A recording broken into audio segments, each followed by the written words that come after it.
네, 오늘 대림절 두 번째 주일입니다. 올해 대림절에는 소망이라는 주제로 사주간 말씀을 듣고자 합니다. 지난 대림절 첫째 주 예배에선 저희가 현실에서 소망 찾기라는 제목의 말씀을 함께 들었습니다.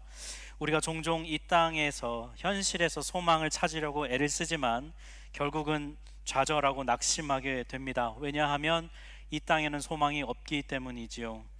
우리의 소망은 이 땅이 아니라 하늘에 있습니다. 그러니까 현실에서 우리가 소망을 찾다가 좌절하고 낙심한다면 오히려 그것은 우리에게 좋은 것이고 기회입니다. 왜냐하면 내가 현실에서 소망을 발견할 수 없구나라는 것을 그제서야 비로소 깨닫기 때문이고요. 그리고 그때야 비로소 우리의 소망을 하늘에서 찾으려고 우리 눈을 돌린다는 것이죠. 이런 의문이 좀 들 수 있습니다. 이 땅이 아니라 하늘에 소망이 있다고? 그러면 정말 도대체 어차피 이 땅에서 얻을 수 없다면 그게 무슨 소망이야? 라고 생각할 수 있죠. 이 질문에 대해서 골로새서 성경이 뭐라고 대답을 주었습니까? 아니야, 오히려 네 소망이 하늘에 있는 것으로 인해서 너는 감사해야 해. 왜냐하면 이 땅에 있는 악한 권세가 하늘에 있는 너의 소망을 건드릴 수 없기 때문에, 하나님이 지켜주시고 계시기 때문이라는 것이죠. 네 소망은 하늘에 아주 안전하게 잘 보관돼 있어 라고 골로새서가 말씀해 줬죠. 여러분, 우리의 소망이 하늘에 있고 우리가 믿는 예수님의 품에 잘 보관되어 있다는 것을 우리가 정말로 믿고 정말 감사해야 하지요. 그런데 여전히 우리에게 좀 질문이 있습니다. 뭐냐면, 소망이 하늘에 있다면 그러면 우리는, 나는 이 땅을 살고 있는데 그럼 여기서는 어떻게 살아야 할까라는 것이죠. 하늘에 소망을 둔 자의 이 땅에서의 삶은 어떠해야 할까요? 오늘과 다음 주일 두 주간에 걸쳐서 그 부분에 대한 말씀을 함께 나누려고 하는데요, 오늘은 학개서 말씀을 통해 우리가 그 답을 좀 찾아보려고 합니다. 너의 소망이 하늘에 있어, 이 말 들으면 여러분 솔직히 어떤 생각이 드십니까? 아, 정말 그렇구나, 기대가 됩니다 라는 반응보다는 아마도 이 땅에 소망이 없다는 것을 우리는 받아들이기를 힘들어 할 거예요. 이 땅에는 소망이 없고 하늘에만 소망이 있다라는 이야기를 들으면 우리가 마치 현실을 다 부정하고 그냥 현실을 인정하지 않는 삶을 살아야 하는 것처럼 받아들여진다는 거예요. 혹시 이런 생각을 갖고 계신다면 그거는 여러분만의 생각이 아니라 이미 여러분보다 앞서서 이런 생각을 했던 사람이 있어요. 이런 말을 들어보신 적 있을 겁니다. 종교는 인민의 아편이다. 여러분, 이 말 누가 했는지 혹시 아십니까? 인민의 아편이라 그랬더니 어떤 분이 중국 사람이 한 말이 아니냐고 하시는데, 칼 마르크스라는 사람이 1844년에 헤겔 법철학 비판 서문이라는 책에서 썼던 내용입니다. 칼 마르크스가 이 말을 했던 때는 19세기 유럽이 산업화와 그 다음에 자본주의 때문에 굉장히 급격한 사회 구조가 변화가 있던 그런 시기입니다. 그 결과 여러분, 사회가 급격하게 바뀌게 될 때 반드시 생기는 현상은 빈부격차가 굉장히 심해진다는 거예요. 많은 사람들이 가난으로 인해 고통을 겪었던 시대입니다. 근데 그 시대의 교회가 지배층과 권력자들의 편에 서서 가난한 사람들을 돕고 그들을 세워가기보다는 이런 메시지를 많이 전했던 것 같아요. 이 현실의 아픔을 인내하면 내세에 네가 죽고 살 천국에서의 보상이 크다, 이런 가르침을 주로 했던 것이죠. 마르크스가 보기에는 그게 너무 부당해 보인 거예요. 구조가 잘못됐으면 구조에 대해 비판하고 바꿔야 되는데 교회는 현실에 그저 순응하라고만 자꾸 가르쳤다는 것이죠. 오히려 교회는 진통제만 놓고 있는 것이 아니냐, 아프다는 사람들에게 그렇게 해서 바로 이 말을 했던 겁니다. 종교는 현실을 순응하게 하는 마약이다, 이런 표현인 거잖아요.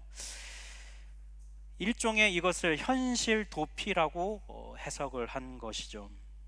그래서 그는 그게 아니라 이 땅에서 이상적인 사회를 만들자 해서 그가 공산주의를 내세웠잖아요.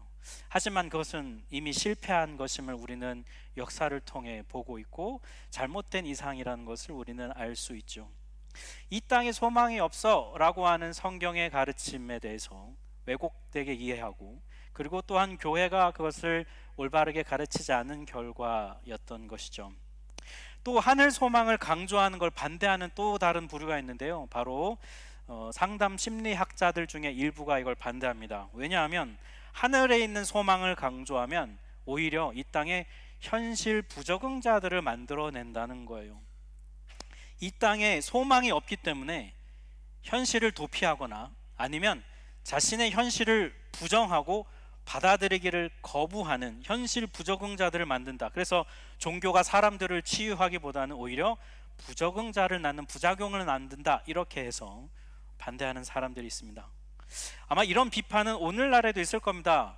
종교라고 하는 것은 그냥 현실이 힘들어서 현실을 도피하고 위로하기 위해서 사람들이 만들어낸 거에 불과해, 왜 그런 걸 믿어? 라고 비판하는 사람들이 오늘날에도 존재하죠. 여러분들은 어떠신가요? 여러분들, 우리 이 자리에 있는 여러분들, 우리는 현실 도피자들일까요? 현실의 아픔을 잊기 위해서 우리는 지금 이 자리에 와 있을까요? 삶에서 어떤 힘든 문제를 갖고 우리는 기도할 때 현실의 고통을 도피하기 위해서, 잊기 위해서 하늘 소망이라고 하는 약에 취하기 위해서 우리는 기도하는 것일까요? 여러분들에게 다시 질문하고 싶습니다. 너의 소망은 이 땅에 없어, 너의 소망은 하늘에 있어 라고 말하는 성경의 가르침에 대해서 여러분 정말 그 진리를 어떻게 받아들이고 어떻게 이해하고 계신가요? 진짜 내가 하늘 소망이 확실해 라고 그 성경의 가르침을 따르고 믿는다면 그 사람은 이 땅의 현실을 어떻게 살아야 할까요?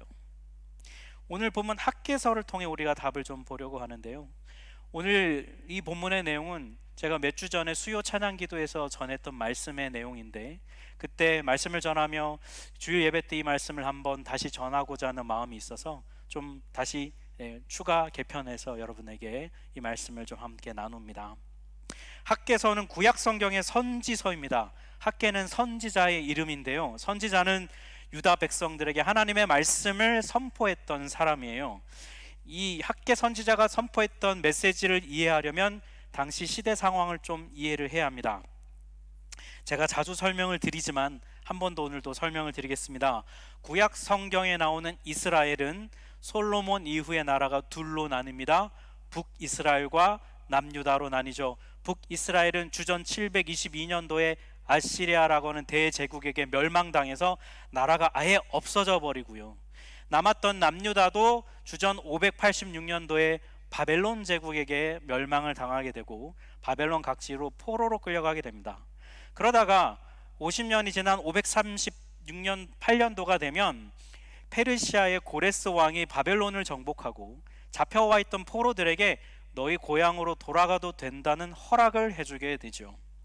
그래서 잡혀간 지 50년 만에 1차로 첫 번째로 포로가 돌아오게 되는데, 그걸 가리켜 포로 귀환 공동체라고 합니다. 그들이 다시 원래 살던 팔레스타인 땅에 돌아와서 살기 시작합니다.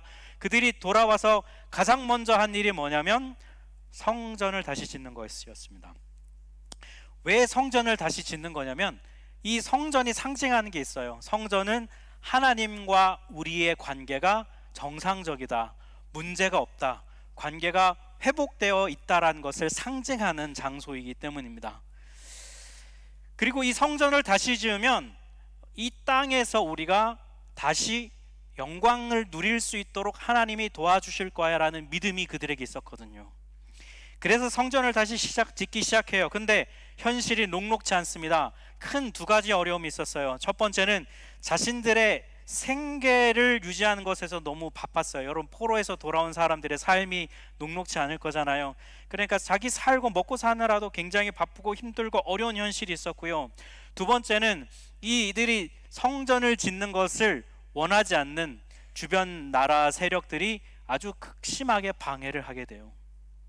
결국 성전 재건은 시작된 지 2년 만에 중단되어 버립니다. 그리고 중단된 기간이 무려 14년의 시간이 걸리며, 그동안 성전은 짓다가 만 채로 미완성된 채로 방치되어 있었습니다.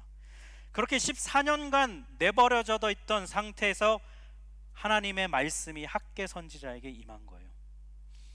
학개 선지자에게 임하셨던 하나님의 첫 메시지가 뭐였냐면 학개서 1장 2절 말씀입니다. 우리 세 번역본으로 우리 같이 한번 합독해 봅니다. 만군의 주님께서 이렇게 말씀하신다. 이 백성이 말하기를 때가 되지 않았다.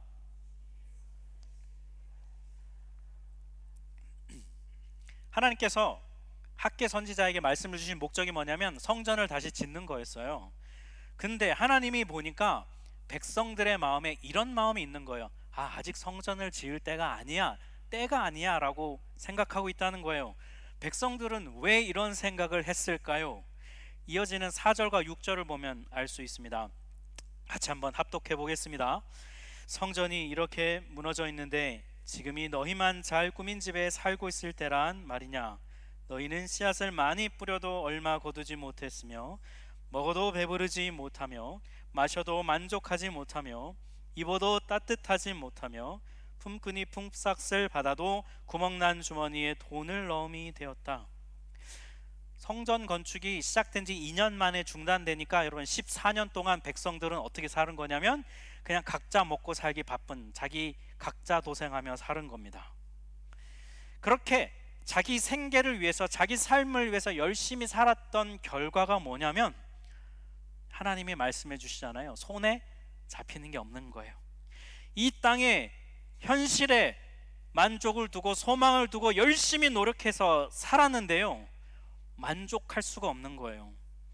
오히려 허탈하고 공허하고 무기력함이 이들 안에 있었던 것입니다. 자기 삶을 열심히 살다 보니까요, 근데 열심히 했는데도 결과가 안 좋아요. 그러다 보니까 이들에게 무슨 마음이 있었냐면 지금 성전을 지으러 해도 엄두가 안 난다는 거예요. 왜요? 지금 내 삶이 이 모양인데, 내가 열심히 노력해도 내 삶이 이 모양인데 무슨 성전을 짓느냐는 거예요.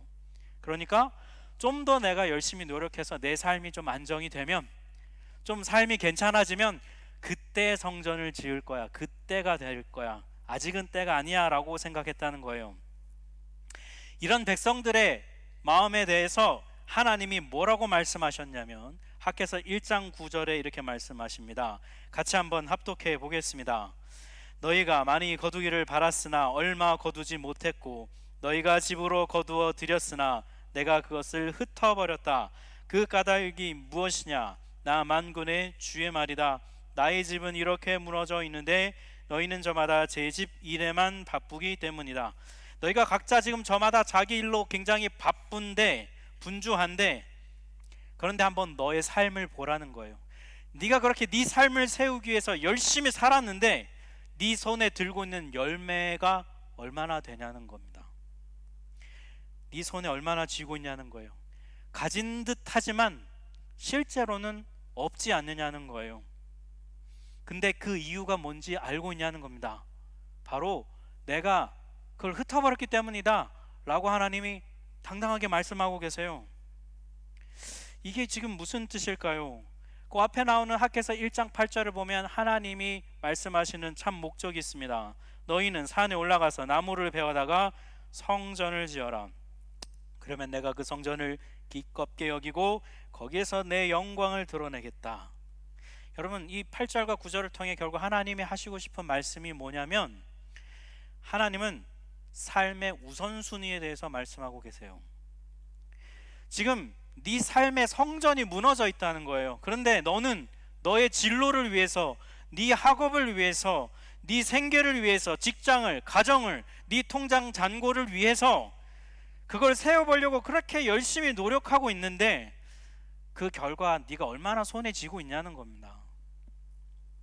네 삶의 우선순위가 뭔지를 깨닫고 지금 그걸 먼저 세워야 할 때라고 하나님이 말씀하고 계신 거예요. 여러분, 우리 삶에 현실적인 것들이 있고 영적인 것들이 있습니다. 여러분, 뭐가 우선순위라고 생각하십니까? 우리 배운 게 있어서 영적인 게 우선순위라고 대답은 하실 수 있어요. 근데 정말로 우리가 삶에서 그렇게 믿고 생각한 대로 영적인 것이 우선순위로 살아가고 있는가라는 것입니다. 정말 그렇습니까? 여러분, 업무보다, 학업보다 예배가 더 소중합니까? 분명 이런 생각이 좀 들지 않습니까? 뭐 예배는 다음 주에 또 드리면 되지. 근데 지금 이 일은 이때 아니면 못 하는데.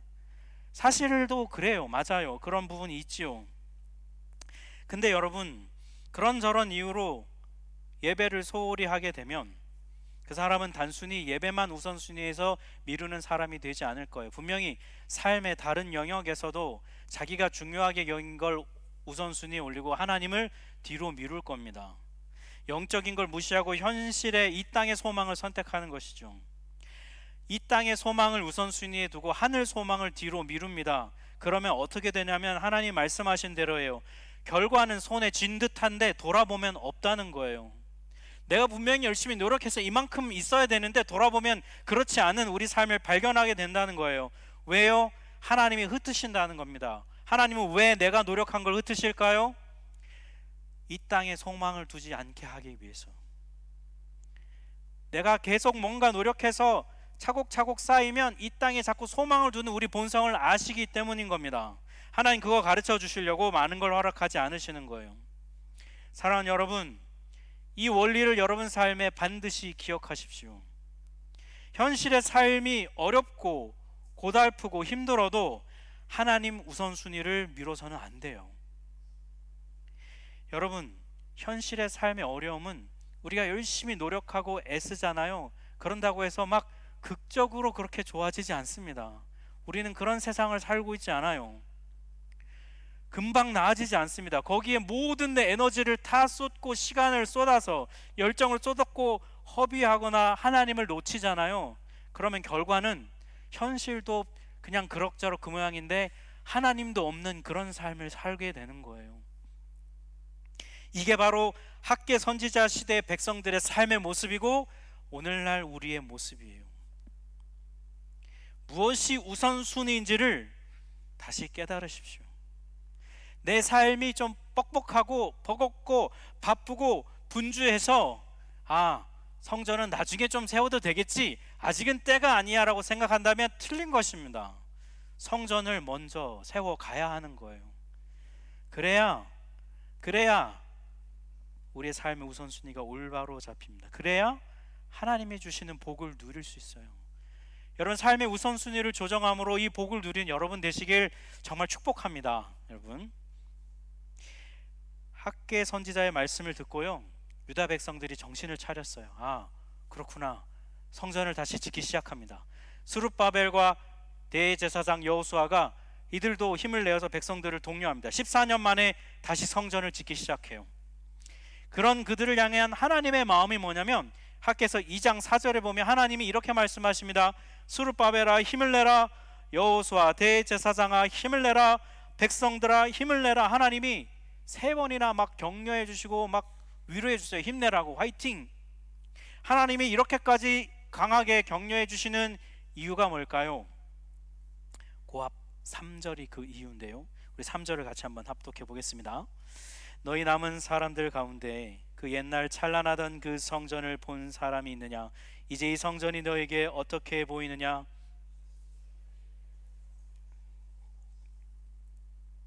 여러분, 말씀 합독할 때는 다 함께 좀 크게 해주시면 좋겠습니다. 여러분, 성전을 다시 짓고 있는 거예요. 여러분, 성전을 막 짓습니다. 짓다 보면 완성이 안 돼도 대략 중간쯤 되면 그림이 보이잖아요. 이렇게 전문 용어로 왁구가 나온다고 하죠. 여러분, 이렇게 근데 짓다 보니까요 너무 실망스러운 거예요. 옛날에 화려했던 솔로몬 성전보다 너무 볼품이 없어 보이는 거예요. 그러니까 다시 성전을 지어야지, 우선순위를 세워야지라고 열심히 하던 백성들의 마음에 낙심이 찾아오는 겁니다. 어떤 마음이 생겼을까요? 야, 이거 열심히 세워봐야 이거 뭐 별로 효과도 없어 보이고 별로 그렇게 대단해 보이지도 않는데 내가 이거 세우려고 내 바쁜 시간 빼가지고 내 열정과 에너지 빼갖고 여기다 헌신한 걸까? 백성들의 마음이 너무 실망스러운 거예요. 안 그래도 사느라 바쁘고 힘들어 죽겠는데 내 시간 빼서 이거 해봤는데 성전을 지어봐야 이거 없을 때랑 뭐 별반 크게 달라 보이지 않는 것 같은 그런 생각이 든 것이죠. 이런 생각을 가진 사람들에게 하나님이 격려해 주시는 거예요. 힘을 내라는 거 아니라는 거예요. 너희들의 생각이 틀렸다는 거예요. 그러면서 하나님이 뭐라고 약속해 주시냐면 오늘 우리가 읽은 본문 7절과 9절 말씀이에요. 우리 같이 한번 7절과 9절 한 번 더 합독합니다. 내가 이 성전에 영광이 충만하게 하리라. 이 성전의 나중 영광이 이전 영광보다 크리라. 내가 이곳에 평강을 주리라. 만군의 여호와의 말이니라. 네, 너희가 새로 지을 성전이 솔로몬 성전에 비해 초라해 보이는 거 나도 안다는 거예요. 니들 눈에 보기에 초라한 거 맞다는 거예요.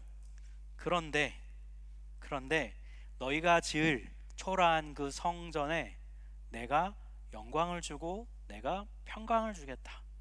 영광과 평강이 의미하는 게 뭐냐면요, 하나님이 거기에 계시겠다는 거예요. 하나님의 임재를 말하는 거예요. 그리고 성전은 겉보기에 화려한 게 중요한 게 아니라 하나님이 거기 계시느냐 아니냐, 이게 성전의 핵심이죠. 겉보기에 화려해도 하나님 안 계시면 그건 성전이 아니죠. 초라하지만 하나님이 계시면 그게 성전이 되는 것입니다. 여러분, 우리의 눈과 마음이요, 전부 다 이 땅에 고정되어 있어서 자꾸 이 땅의 관점으로 평가하고 보게 됩니다. 이 시대 백성들도 그랬던 것이죠. 여러분, 이 땅에 소망이 없다, 하나님이 아무리 말씀하셔도 우리 귀에 그런가 했다가 금방 사라져요. 이유가 뭘까요? 여러분, 내 자식이 공부 잘하고 그것이 진로가 우선순위고 내 안락함과 편안함이 우선순위고 내 노후가 우선순위인 이 땅의 소망에 대해서 우리가 자꾸 마음이 가는 이유는 무엇일까요? 그건 이 땅의 소망은 막 지금 피부로 막 경험되기 때문이잖아요. 집을 사면 여러분 기분은 좋죠. 근데 집을 샀지만 삶의 성전은 무너져 가고 있지는 않습니까? 자녀가 공부 잘하고 취업이 잘 되는데 하나님을 두려워하지도 않고 예배하지도 않으면 소망이 있는 것일까요? 우리 눈에 보기에는 만족스럽지만 거기 하나님이 안 계시면 그건 꽝인 거예요. 그건 성전이 아닌 것입니다. 왜 우리 이걸 깨닫지 못할까요, 여러분? 세상이 보기에 내 삶이 좀 초라해 보이고 좀 내 삶이 좀 만족스럽지 않고, 지난주에 말씀드렸지만 우리 전부 다 하자가 있잖아요, 여러분. 네, 평생 AS를 받아야 되는 우리잖아요. 그런 우리가 세상의 기준으로 자꾸 내 삶을 보다 보면 실망스럽고 좌절스럽습니다. 그런데 오늘 말씀은, 하나님은 아니야, 힘을 내, 네 삶의 성전을 세워. 초라해 보여도 별로 소용없어 보여도 네 삶의 성전을 세우라고 하나님 말씀하세요. 왜냐하면 내가 거기에 있을 거니까. 여러분, 우리 삶은 하늘 소망으로 평가되어야 하는 것이죠. 눈에 보기에 화려한 게 이전 영광, 그게 아니라요, 당장은 내 손에 잡히지 않지만 반드시 내 삶에 보장되어 있는 나중 영광, 하늘 소망이 바로 우리의 진정한 소망이라는 것입니다. 여러분, 나중 영광을 품고 현재를 구체적으로 살아가려면 우리에게 뭐가 필요할까요? 오늘 말씀에 의하면 성전을 우선순위에 두는 것, 우리의 삶의 성전을 우선순위에 두는 것은 바로 구체적으로 교회 공동체를 세우는 삶이라고 말씀드릴 수 있어요. 왜 그런지를 설명을 드릴게요. 하나님은 우리에게 미래에 보장된 하나님의 영광을 이 땅에서 맛보여 주길 원하십니다. 왜냐하면 앞에서 말씀드린 대로 여러분, 우리는 오감을 가진 인간이에요. 이 땅에서 경험하고 맛보지 않으면 그거를 잘 믿으려고 들지 않는 습성이 우리 안에 있습니다. 그래서 하나님은 어떻게든 저 하늘에 있는 하늘 소망이 진짜라는 것을 우리에게 이 땅에서 자꾸 경험시켜 주시고 맛보여 주기를 원하십니다. 그래야 우리가 이게 진짜구나 하고 그걸 계속 품고 살아갈 수가 있잖아요. 그러면 하늘 소망을 이 땅에서 경험할 곳이 우리에게 필요한데, 그곳이 어디냐면 바로 하나님은 교회로 정하셨다는 거예요. 2000년 전에 예수님이 이 땅에 오셔서 하늘 소망은 이런 거야 라는 것을 보여주셨습니다. 온 사람들이 예수님을 보면서 소망을 품었어요. 메시아구나, 구원자구나. 그런데 그들이 품었던 소망의 그 근저에는 뭐가 있었습니까? 이 땅의 소망을 예수님을 통해 이루려고 한 거잖아요. 예수님은 그게 아니라는 걸 보여주시기 위해서 십자가에서 죽고 부활하셔서 다시 하늘로 올라가셨어요. 이제는 예수님이 하늘로 올라가셔서 더 이상 이 땅에 하늘 소망이 어디에 있는지 사람들이 보기 힘들어졌습니다. 그래서 하나님은 이 땅에 교회를 세우셨어요. 그리고 하나님은 예수님을 교회의 머리로 세우셨습니다. 교회가 참 하늘 소망을 이 땅에 보여주는 곳이 되어야 되기 때문에, 교회가 이 땅에 하늘 소망입니다, 이 말을 들으면 여러분 중에는 정말 이런 생각을 하실 수도 있을 거예요. 왜? 우리가 완벽하지 못하니까요. 교회가 소망을 주기보다는 실망을 안겨준 적이 훨씬 많잖아요. 그런데 여러분, 그럼에도 불구하고 교회는 여전히 이 땅에 하늘의 소망의 통로입니다. 그리고 그렇게 되어야 해요. 왜냐하면 그게 하나님의 방법이니까요. 그게 하나님이 선택하신 이 땅의 구원의 방법이니까요. 여러분, 우리가 하나님의 최선이에요. 옆에 한번 보시겠습니까? 지난주처럼. 오늘은 하자가 아니라요. 옆에 있는 사람이 하나님의 최선이에요. 여러분, 믿어지십니까? 우리가 하나님의 이 땅에 최선이에요. 그게 하나님이 선택하신 방법이라고요. 우리가 뭐 잘해가지고 우리가 잘나서 그런 게 아니라 그게 하나님의 선택이기 때문입니다. 우리 하나교회 공동체가 이 프랑크푸르트에 있는 한인 공동체 이 지역에 최선이 되어야 합니다. 아멘입니까 여러분? 안 믿어지시나 봐요. 지난 5년을 우리가 잘 버텨 이 자리까지 왔습니다. 참 감사해요. 동시에 여러분, 저는 우리의 한계가 드러나고 있음을 보고 있습니다. 무엇보다 기도의 자리가 갈수록 비어가는 것을 보고 있습니다. 대표 목사로서 저는 큰 위기감을 느끼고 있어요. 교회 각 영역에서 우리 아까 부장님들 설명해 주신 것처럼 올 한 해 정말 성실하고 신실하게 정말 잘 섬겨 주셨어요. 정말이에요. 그래서 정말 우리 하나교회가 잘 올 한 해도 감사히 지내왔습니다. 그런데 제가 보기 안타까운 것은 몇몇 분들은 지쳐가는 것들이 보여요. 우리 하나교회 공동체가 이곳 프랑크푸르트에 있는 한인교회 하늘 소망이 될 수 있는, 하늘 소망을 보여줄 수 있는 공동체가 되려면 저는 우리가 두 가지에 집중을 해야 된다고 봅니다. 첫 번째는 우리가 공동체를 위한 중보 기도를 회복해야 돼요. 여러분, 개인적으로 저는 기도해요 라는 분이 정말 많아요. 저한테 와서 계속 목사님 제가 기도하고 있습니다. 감사해요. 그런데 여러분, 지금 우리 하나 공동체에 필요한 것은요, 한 방향을 향해서 한 마음을 품고 함께 기도하는 게 지금 필요합니다. 각자 각계 전투하는 게 중요한 때가 아니라 지금은 전략적으로 마음을 모아서 함께 기도해야 될 때예요. 수요 찬양 기도에 나와서 여러분, 제가 아무리 기도하자고 해도 안 나와요. 섬기는 분들이 나오셔야 되는데 안 나옵니다. 재직분들이 나와서 교회를 위해서 함께 눈물로 기도해야 될 때인데 안 나오세요. 교회를 세우는 일은 여러분, 우리의 열심으로만 절대로 되지 않습니다. 여러분, 이미 다른 교회에서 오래 다녀보셨다면 해보셨잖아요. 열심으로만 교회가 세워지던가요? 아니요. 기도함으로 교회는 세워져 가야 합니다. 왜냐하면 기도할 때 우리가 깨달을 수 있고, 기도할 때 방향을 함께 올바르게 잡아갈 수 있기 때문이에요. 영적으로 무너져가는 공동체가 되어서는 안 됩니다. 둘째는 여러분, 교회에 동역할 분들이 필요합니다.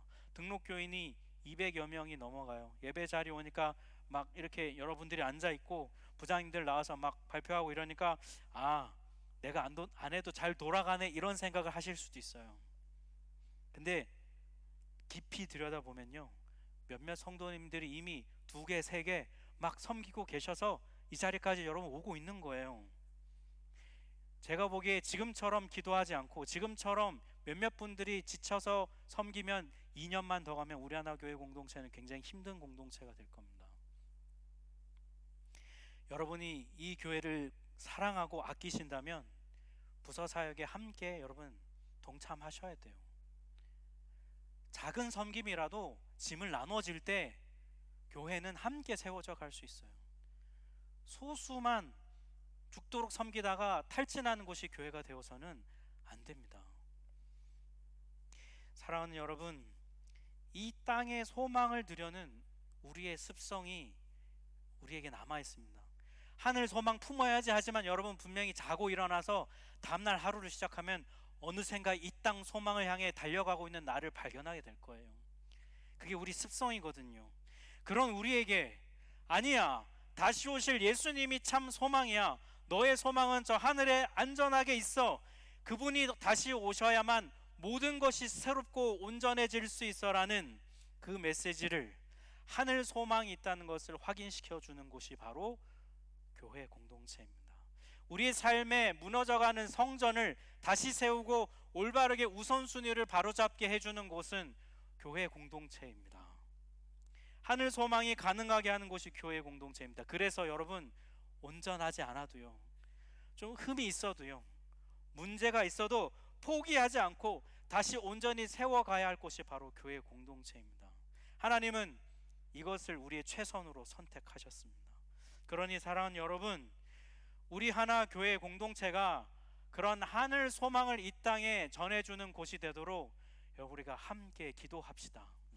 그리고 함께 헌신해서 세워갑시다. 그래서 정말 이 땅에 하늘 소망을 전하는 우리 하나 교회 공동체가 되기를 주님의 이름으로 축복합니다.